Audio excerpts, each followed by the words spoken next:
ಓಂ ನಮಃ ಶಿವಾಯ. ಓಂ ನಮಃ ಶಿವಾಯ. ಓಂ ನಮಃ ಶಿವಾಯ. ಓಂ ನಮೋ ಭಗವತೆ ರುದ್ರಾಯ ನಮಃ. ಓಂ ತತ್ಪುರುಷಾಯ ವಿದ್ಮಹೇ ಮಹಾದೇವಾಯ ಧೀಮಹಿ ತನ್ನೋ ರುದ್ರ ಪ್ರಚೋದಯಾತ್.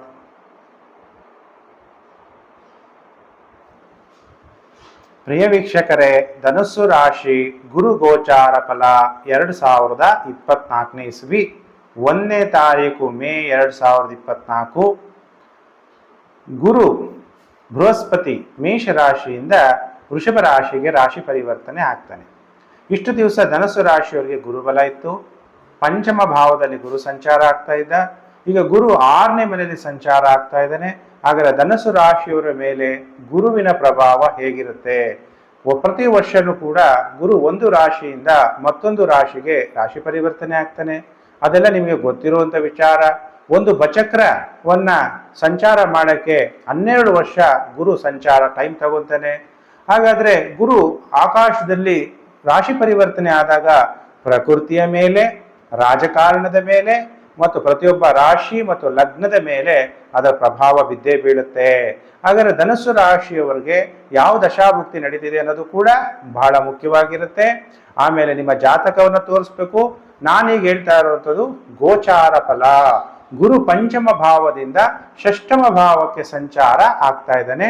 1ನೇ ತಾರೀಕು ಮೇ, ಬರ್ಕೊಳ್ಳಿ ಬೇಕಾರೆ, 1ನೇ ತಾರೀಕು ಮೇ 2024 ಇಸ್ವಿ ಕೃತಿಕಾ ನಕ್ಷತ್ರ 2ನೇ ಪಾದ, ಆಮೇಲೆ 3ನೇ ಪಾದ, 4ನೇ ಪಾದ ಸಂಚಾರ ತಗೊಳ್ಳುವಂಥ ಸಮಯ 1 ಮೇ 2024ರಿಂದ 12 ಜೂನ್ 2024ವರೆಗೂ ಕೃತಿಕಾ ನಕ್ಷತ್ರದಲ್ಲಿ ಸಂಚಾರ ಆಗ್ತಾನೆ. 2, 3, 4ನೇ ಪಾದ. ಅಲ್ಲಿಂದ ರೋಹಿಣಿ ನಕ್ಷತ್ರ 1, 2, 3, 4 ಪಾದಗಳಿಗೆ ಸಂಚಾರ ಆಗಕ್ಕೆ ತಗೊಳ್ಳುವಂಥ ಸಮಯ 20-8-2024ವರೆಗೂ ಸಂಚಾರ ಆಗ್ತಾನೆ. ಆ 20-8-2024 ನಂತರ 25-10-2024ಕ್ಕೆ ಮೃಗಶಿರ 1, 2 ಈ ಥರ ಸಂಚಾರ ಆಗ್ತಾ ಹೋಗ್ತಾನೆ. 14 ಮೇ 2025ವರೆಗೂ. ಅಂದರೆ ಗುರು 1 ಮೇ 2024ರಿಂದ 14 ಮೇ 2025ವರೆಗೂ ವೃಷಭ ರಾಶಿಯಲ್ಲಿ ಸಂಚಾರ ಆಗ್ತಾನೆ. ಈಗ ಧನುಸ್ಸು ರಾಶಿಯವರಿಗೆ ಗುರುಬಲ ಹೊರಟೋಗುತ್ತೆ. 1ನೇ ತಾರೀಕು ಮೇ 2024. ಎಲ್ಲರಿಗೂ ಕೂಡ ಟೆನ್ಷನ್ ಇರುತ್ತೆ, ಗುರುಬಲ ಇಲ್ವಲ್ಲ, ಗುರುಬಲ ಹೊರಟೋಗ್ಬಿಡುತ್ತೆ. ಯಾಕಂದ್ರೆ ಧನುರ್ ರಾಶಿಯಾಧಿಪತಿನೇ ಗುರು. ಆದ್ರೆ ಮತ್ತೆ ಗುರುಬಲ ಯಾವಾಗ ಬರುತ್ತೆ? 9-10-2024ಕ್ಕೆ ಗುರು ವಕ್ರಾರಂಭ ಆರಂಭ ಆಗುತ್ತೆ. 9:29 AM ಮತ್ತೆ 4-2-2025ವರೆಗೂ ಗುರು ವಕ್ರ ತ್ಯಾಗ ಮಾಡ್ತಾನೆ. ಅಂದ್ರೆ ವೃಷಭ ರಾಶಿಯಲ್ಲಿದ್ರೂ ಕೂಡ ಮೇಷ ರಾಶಿನ ತಿರುಗು ನೋಡ್ತಾನೆ. ಅವಾಗ ನಿಮಗೆ ಗುರುಬಲ ಬರುತ್ತೆ. ಹಾಗಾದ್ರೆ ಗುರುಬಲ ಹೊರಟೋಗೋದ್ರಿಂದ ಏನು ಫಲಾನುಫಲ ಧನಸ್ಸು ರಾಶಿಯಾಗಿರ್ಬೋದು, ಧನುರ್ ಲಗ್ನದವರಾಗಿರ್ಬೋದು, ಏನು ಫಲಾನುಫಲ ಪ್ರಾಪ್ತಿಯಾಗುತ್ತೆ ಅನ್ನುವಂಥ ವಿಚಾರವನ್ನ ನಾನು ಈ ವಿಡಿಯೋದಲ್ಲಿ ನಿಮಗೆಲ್ಲ ತಿಳಿಸ್ತಾ ಹೋಗ್ತೀನಿ. ಪ್ರಿಯ ವೀಕ್ಷಕರೇ, ನೀವೆಲ್ಲ ನಮ್ಮ ಚಾನಲ್ಗೆ ಹೊಸಬರಾಗಿದ್ರೆ ಸಬ್ಸ್ಕ್ರೈಬ್ ಮಾಡಿಕೊಂಡು ನೋಟಿಫಿಕೇಶನ್ ಬೆಲ್ ಆಲ್ ಅನ್ನೋದು ಒತ್ತಿ. ಆಗ ನಾನು ಮುಂದೆ ಹಾಕುವ ಲೇಟೆಸ್ಟ್ ವಿಡಿಯೋ ನಿಮಗೆ ಬೇಗ ಬಂದು ತಲುಪುತ್ತೆ. ಕೆಳಗಡೆ ಶೇರ್ ಬಟನ್ ಇದೆ. ನೀವೆಲ್ಲ ಸೋಷಿಯಲ್ ಮೀಡಿಯಾಗಳಿರ್ತೀರಿ, ಫೇಸ್ಬುಕ್, ವಾಟ್ಸಪ್ ಗ್ರೂಪ್ ಎಲ್ಲೆಲ್ಲಿದ್ದೀರಾ ಅಲ್ಲೆಲ್ಲ ಈ ವಿಡಿಯೋವನ್ನು ಶೇರ್ ಮಾಡೋದನ್ನ ಮರಿಬೇಡಿ. ಗುರು ಬ್ರಹ್ಮ ಗುರು ವಿಷ್ಣು ಗುರುದೇವೋ ಮಹೇಶ್ವರ ಗುರು ಸಾಕ್ಷಾತ್ ಪರಬ್ರಹ್ಮ ತಸ್ಮೈ ಶ್ರೀ ಗುರುವೇ ನಮಃ.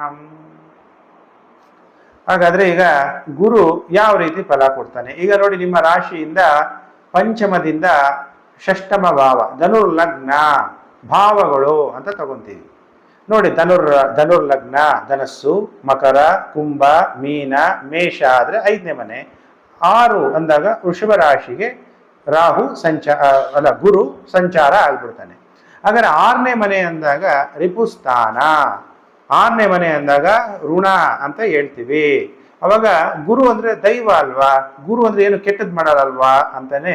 ಅವಾಗ ನಿಮ್ಗೆ 6ನೇ ಮನೆಗೆ ಗುರು ಸಂಚಾರ ಆದಾಗ ಋಣ ಬಾಧೆ ಕಾಡುತ್ತೆ. ಬೇರೆಯವ್ರಿಗೆ ಕೊಟ್ಟಿರೋ ಸಾಲ ವಾಪಸ್ ಕೊಡ್ಬೇಕಪ್ಪ ಅನ್ನುವಂಥ ಪರಿಸ್ಥಿತಿ ಉದ್ಭವ ಆಗುತ್ತೆ. ಕಾಯಿಲೆಗಳು ಹೆಚ್ಚಾಗುತ್ತೆ. ಕಾಯಿಲೆಗಳು ಬಂದಾಗ ಅದಕ್ಕೆ ಏನು ರೆಮಿಡಿ ಮಾಡ್ಕೋಬೇಕು ಅಂತ ನೀವು ಹುಡುಕಾಟ ಸ್ಟಾರ್ಟ್ ಮಾಡ್ತೀರಿ. ಕೋರ್ಟ್ ಕೇಸ್ಗಳಲ್ಲಿದ್ರೆ ಅಲ್ಲಿ ಲಿಟಿಗೇಷನ್ ಆಗುವ ಸಾಧ್ಯತೆಗಳು. ನಿಮ್ಮ ಸರ್ವೆಂಟ್ಸು ನೀವು ಹೇಳ್ದಂಗೆ ಕೇಳದೆ ಇರುವಂಥದ್ದು. ನೀವು ಫಾರಿನಲ್ಲಿ ಕೆಲಸ ಮಾಡ್ತಾ ಇರ್ತೀರಾ, ಅಲ್ಲಿ ನಿಮ್ಮ ಜೊತೆಗಾರರು ಫಾರಿನರ್ಸ್ ಯಾರಿರ್ತಾರೆ ಅವರ ಕೋಆಪರೇಷನ್ ಸಿಗದೆ ಇರೋದು. ಯಾಕೆ ನಾವು ಎಲ್ಲಿ ಕೆಲಸ ಮಾಡ್ತಿರ್ತೀವೋ ಅಲ್ಲಿ ನಮಗೆ ಸಹಕಾರ ಬಹಳ ಮುಖ್ಯ. ಈಗ ನೀವೆಲ್ಲ ಇಂಡಿಯನ್ಸ್ ಆಗಿರ್ತೀರಾ, ಆಸ್ಟ್ರೇಲಿಯಾ ಸಿಟಿಸನ್ಶಿಪ್ ತಗೊಂಡಿರ್ಬೋದು, US ಸಿಟಿಸನ್ಶಿಪ್ ತಗೊಂಡಿರ್ಬೋದು, ಯಾವುದೇ ಬೇರೆ ದೇಶದಲ್ಲಿ ನೀವು ಸಿಟಿಸನ್ಶಿಪ್ ತಗೊಂಡು ವೀಸಾ ತಗೊಂಡು ಅಲ್ಲಿ ನೀವು ಕೆಲಸ ಮಾಡ್ತಾ ಇದ್ದಾಗ ಅಲ್ಲಿ ಅವರ ಸಹಕಾರ ಸಿಗದೆ ಇದ್ದಾಗ ತೊಂದರೆಗಳು ಕೂಡ ಆಗುವ ಸಾಧ್ಯತೆಗಳು ಇರುತ್ತೆ. ಹಾಗಾದ್ರೆ ಏನು ಒಳ್ಳೆ ಫಲ ಆಗುತ್ತೆ? ಗುರು ಸ್ಥಾನವನ್ನ ಕೆಡಿಸಿದ್ರು ಕೂಡ ಗುರು ದೃಷ್ಟಿ ಬಹಳ ಒಳ್ಳೆಯದು, ಶನಿ ದೃಷ್ಟಿ ಒಳ್ಳೇದಲ್ಲ ಅಂತ ಕರಿತೀವಿ. ಹಾಗಾದ್ರೆ ಗುರು ದಶಮ ಭಾವವನ್ನ ನೋಡ್ತಾನೆ, ದ್ವಿತೀಯ ಭಾವವನ್ನ ನೋಡ್ತಾನೆ, ಮತ್ತೆ 12ನೇ ಮನೆಯನ್ನ ನೋಡ್ತಾನೆ. ಗುರುವಿನ ಸ್ಪೆಷಲ್ ದೃಷ್ಟಿ.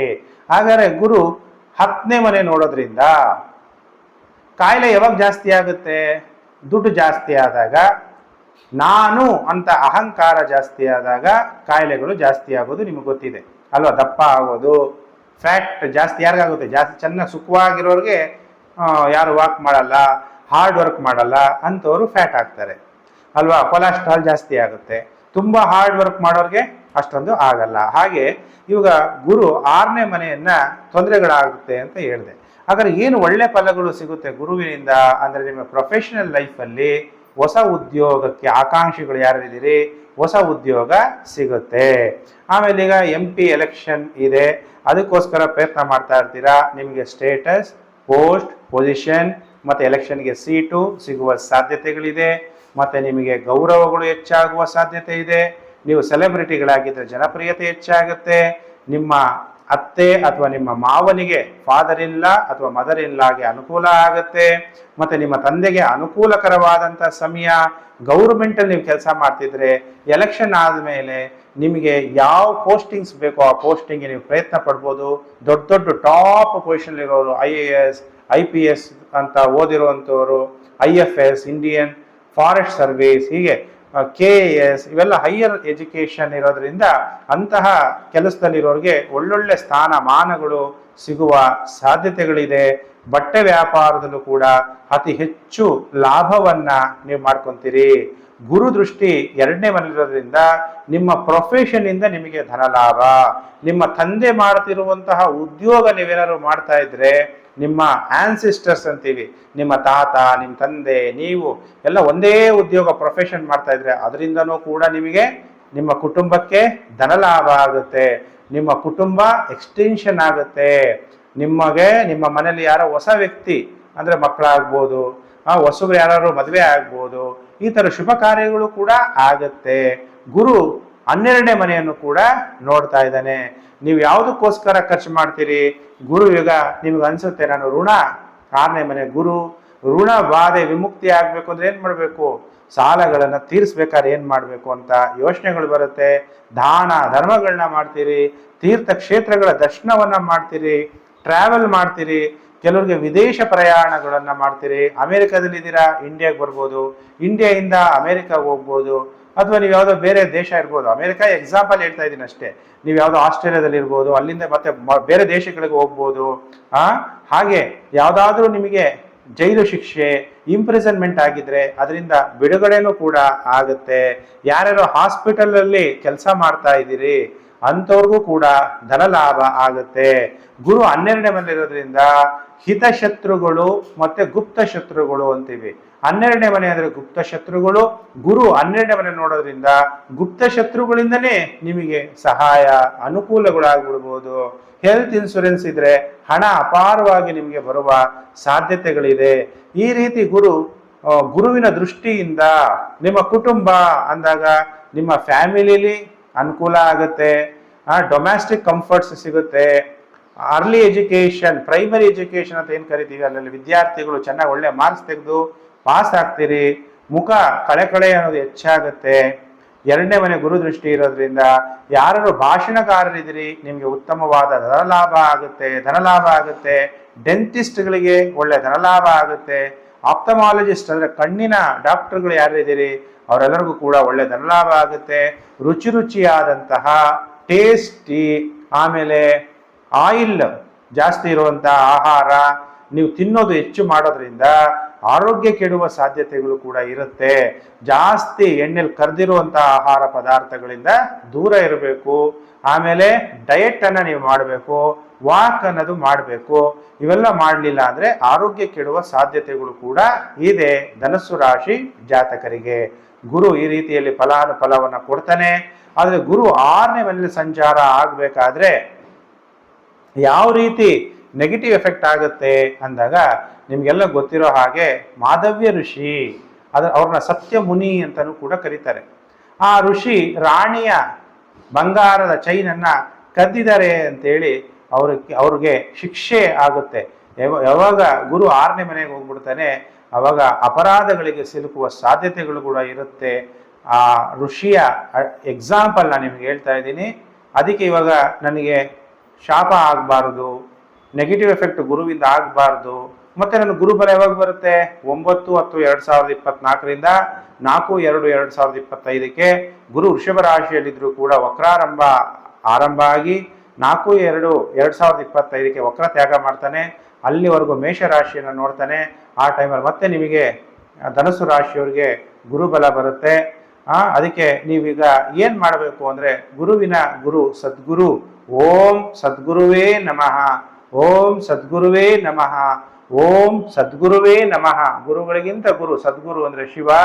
ಓಂ ನಮೋ ಭಗವತೆ ರುದ್ರಾಯ ನಮಃ, ಓಂ ತತ್ಪುರುಷಾಯ ವಿದ್ಮಹೇ ಮಹಾದೇವಾಯ ಧೀಮಹಿ ತನ್ನೋ ರುದ್ರ ಪ್ರಚೋದಯಾತ್. ನೋಡಿ, ರುದ್ರ ಈಶ್ವರನನ್ನ ನೀವು ನೆನಪು ಮಾಡೋದ್ರಿಂದ ನಿಮಗಿರುವಂತಹ ನೆಗೆಟಿವ್ ಎಫೆಕ್ಟು, ಗುರುವಿನ ನೆಗೆಟಿವ್ ಎಫೆಕ್ಟ್ ಹೋಗಿ ಶುಭ ಫಲಗಳು ಪ್ರಾಪ್ತಿಯಾಗುತ್ತೆ ಅನ್ನುವಂಥ ವಿಚಾರವನ್ನು ತಿಳಿಸ್ತಾ ನಾನು ನಿಮಗೆ ಪರಿಹಾರವನ್ನು ತಿಳಿಸ್ತಾ ಇದ್ದೀನಿ. ಎಷ್ಟೆಷ್ಟು ಈಶ್ವರನಿಗೆ ಧನಸ್ಸು ರಾಶಿ ಜಾತಕರು ಜೇನುತಿಪ್ಪದಿಂದ ಅಭಿಷೇಕವನ್ನು ಮಾಡ್ತಾ ಹೋಗ್ತೀರಿ, ನಿಮಗೆ ಗುರುವಿನ ಕೃಪೆ ಪ್ರಾಪ್ತಿಯಾಗುತ್ತೆ. ಗುರುಬಲ ಇಲ್ಲ ಆದರೂ ಕೂಡ ಗುರುವಿನ ನೆಗೆಟಿವ್ ಎಫೆಕ್ಟ್ ಆಗಲ್ಲ ಅನ್ನುವಂಥ ವಿಚಾರ ನಿಮಗೆ ತಿಳಿಸ್ತಾ ವಿಡಿಯೋನ ಶೇರ್ ಮಾಡಿ. ಸೋಷಿಯಲ್ ಮೀಡಿಯಾಗಳಲ್ಲಿ Facebook, WhatsApp group, Telegram group ಎಲ್ಲೆಲ್ಲಿದ್ದೀರ ಅಲ್ಲೆಲ್ಲ ಶೇರ್ ಮಾಡಿ. ಎಲ್ಲರಿಗೂ ಕೂಡ ಜ್ಯೋತಿಷ್ಯ ಅನ್ನೋದು ಬೆಳಕನ್ನ ತೋರಿಸೋದಕ್ಕೆ ನೀವು ಸಹಾಯ ಮಾಡಿ ಅಂತ ಹೇಳ್ತಾ, ಪ್ರಿಯ ವೀಕ್ಷಕರೇ, ಈಶ್ವರ ನಿಮಗೆ ಸಕಲ ಸಂಪತ್ತು, ಸಮೃದ್ಧಿ, ಉತ್ತಮ ಆರೋಗ್ಯ ಕೊಡ್ಲಿ ಅಂತೇಳಿ ಶಿವನನ್ನ ಪ್ರಾರ್ಥನೆ ಮಾಡ್ತಾ ಸಮಸ್ತ ಲೋಕೋ ಸುಖಿನೋ ಭವಂತು. ಪ್ರಿಯ ವೀಕ್ಷಕರೇ, ಮತ್ತೊಂದು ವಿಡಿಯೋದಲ್ಲಿ ಮತ್ತೆ ನಾನು ನಿಮ್ಮನ್ನು ಭೇಟಿ ಮಾಡ್ತೀನಿ. ನಮಸ್ಕಾರ.